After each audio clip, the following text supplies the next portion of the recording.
Okay, so let's talk about MPC plugins. I'll be real with you guys, when it comes to finishing up tracks, you've got to use your DAW. We all know by now that it's just the best way to finalize and polish up tracks and ideas. But finding ideas is a whole other process within itself. The plugins that we're going to look at all have a certain quality to them. They're very MPC sounding. No surprise that there is a consistent vintage lo-fi quality to them as well. And in this video, we're going to be looking at my top 5 MPC plugins.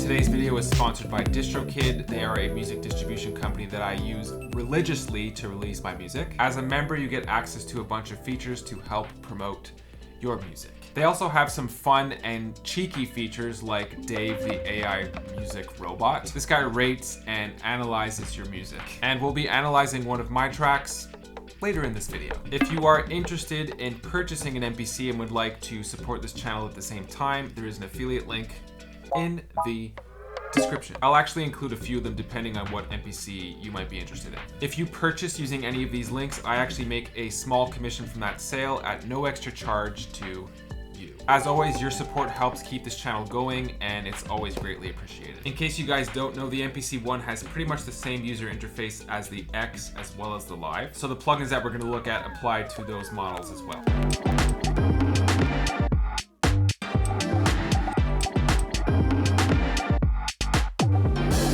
If you guys have watched my previous MPC videos, there's no surprise that the number one plugin I'm going to mention is Mother Ducker, which is a sidechain plugin. So if you want to get thorough with it, I actually have a solo video on Mother Ducker right there. Here's how I'm using it in this track. So I'm sidechaining the melodic parts to the kick so that there's like this suction around the quarter notes, the kick. So to start with, I'm going to solo the kick along with the bass part so we can zero in on what this sounds like.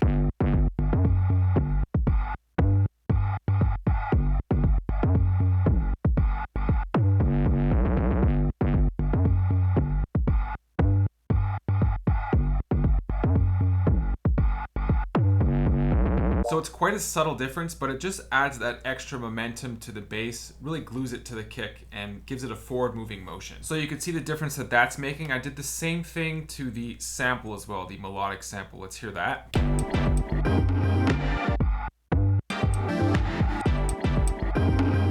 Yeah, so same thing.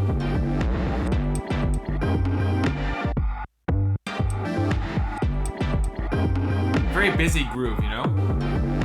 So the way that this one works is that you assign Mother Ducker to everything you want to sidechain to, in this case, the kick. So I'm currently on my melodic sample, Mother Ducker's there, and if I head to bass, same thing, it's right there as well. And then you would assign Mother Ducker input to the element you want to sidechain to. So in this case, it's the kick, this pad here, and there it is, Mother Ducker input. Sidechain compression has become a standard for a lot of electronic music. It's just something that our ears are very accustomed to hearing. And if it's not in the right place, it almost feels like there's something missing. Not always, but a lot of the time, especially when you start flipping samples. SP-1200. So this is a plugin that emulates the sound of the SP-1200, which is a drum machine and sequencer from the 80s. It's a plugin that you just slap on. It doesn't even have parameters. It just sounds good on everything. I've used the SP-1200 slap-on plugin a bunch in this track. Let's check it out. So I've got it here on my higher pitch drum, so like hi-hat, snare.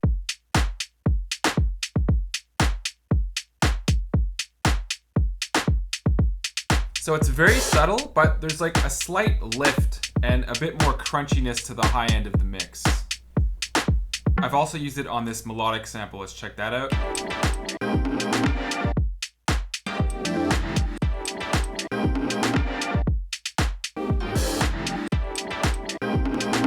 Yep, there's a definite lift. And once again, just a bit sharper, a bit crunchier.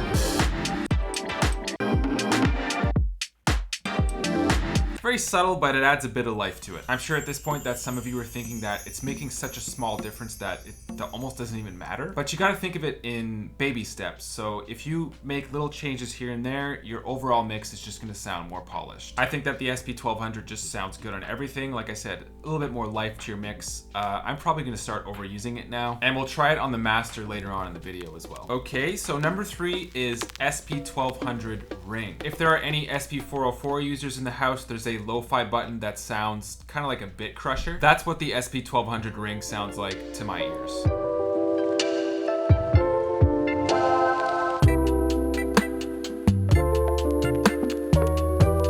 I'm not sure why the term ring is included here. I'm guessing that if you have an original SP-1200 which is defective, it has this sort of ringing sound to it, which became a thing. Hey, what do you know? The ring became a thing. Maybe that's not it though. If someone watching this video knows better, let us know in the comments. Like the SP-1200, this is another one that you just slap on, there's no parameters. And you'll see that it's a lot less subtle than the SP-1200.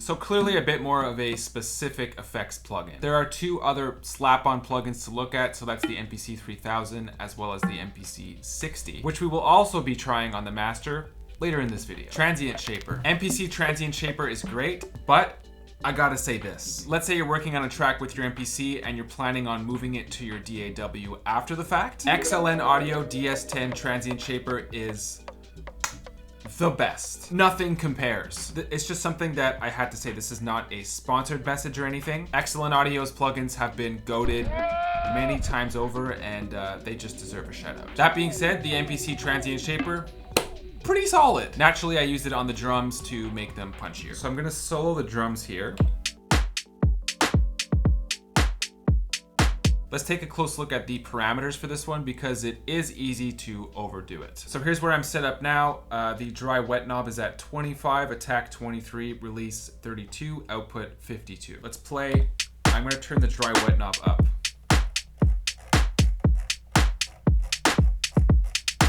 Yeah, that's just too much. So I was at 25, I might actually turn it up to like 40. There you go. It just gives it a little push, sticks out of the mix a little bit more. Let's hear it with the rest of the instruments.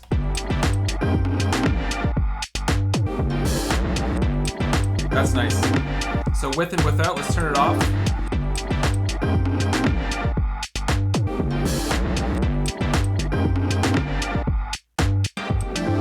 As you guys can see, I clearly have a philosophy. It's all about those little baby steps to help polish the entire mix overall. You could use the Transient Shaper on maybe plucky melodies as well, anything that you want the transients to stick out and to pop out of the mix.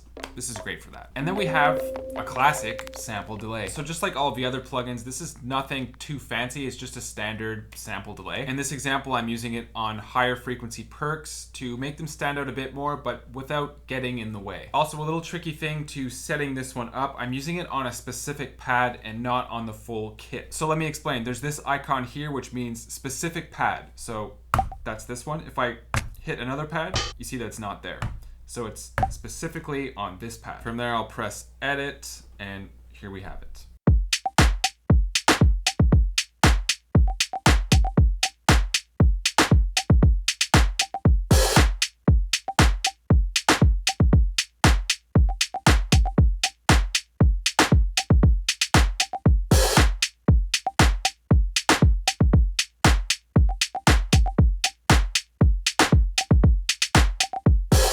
And if you want to get real experimental with it,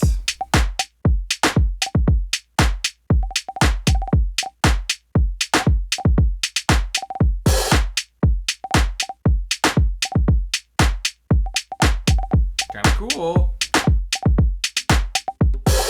We'll try this on one more thing. Let's experiment with thickening up this snare drum. Let's hear it. Okay, so immediately we're losing that punch, so I don't think it's gonna work. before and after.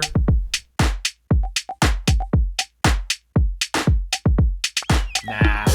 So that's my current top 5, but there's a few others that I think still deserve a mention, specifically on the Master.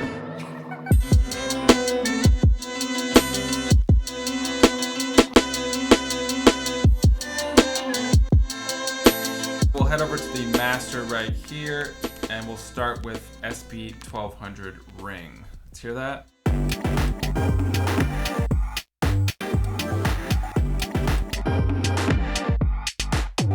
It is what it is, right? It's very specific. It sounds like the lo-fi effects on the SP-404. It really does.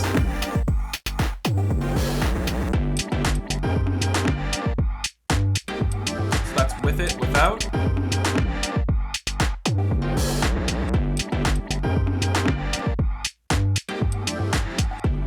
Yeah, a little crunchier. I actually like it without. And then the other two that we haven't looked at, let's try the MPC-3000.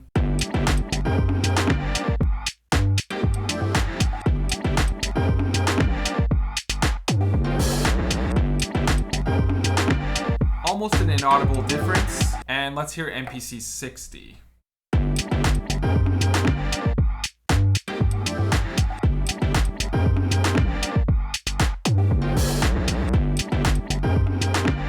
Yep, so just an overall bump, a bit more gain. The low end is a bit punchier and more present. Yeah. So a much more audible difference with this one. I like this one. So choose a track. We're gonna go with BD. This one's like a down-tempo, lo-fi sort of thing. Big surprise, right? So let's see what Dave thinks. Acousticness, 49%. Okay. Valence, 17%. Vibe is sad. I'd say more chilled / lo-fi than sad, but okay. So try it out. Just drop in any tune that you like and see what Dave has to say about it. DistroKid has a bunch of quirky and uplifting features like this to kind of just brighten up your day. And of course, there's no shortage of practical tools to help you promote your music, most of which are free, by the way. They are hands down the most up-to-date with social media compatibility as well, which is one of the best ways to promote your music these days. There is a 7% discount link in the description of this video in case you haven't signed up yet. Reminder that if you're interested in purchasing an MPC, there are affiliate links for that in the description as well. Thank you guys so much for tuning in, and I hope to see you in the next video.